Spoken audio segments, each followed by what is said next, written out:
నేరానికి ఆకాష్ని అనవసరంగా జైలుకు పంపించావు.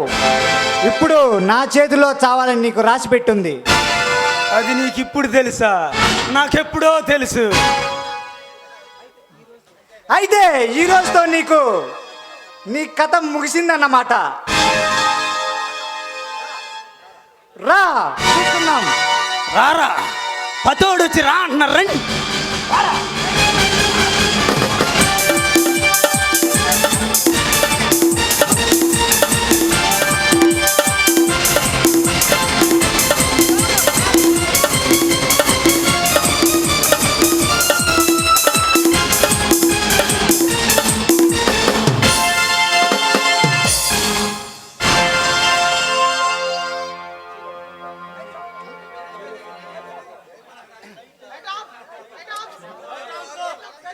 నా చెల్లి ఆత్మకు ఇప్పుడు శాంతి కలుగుతుంది.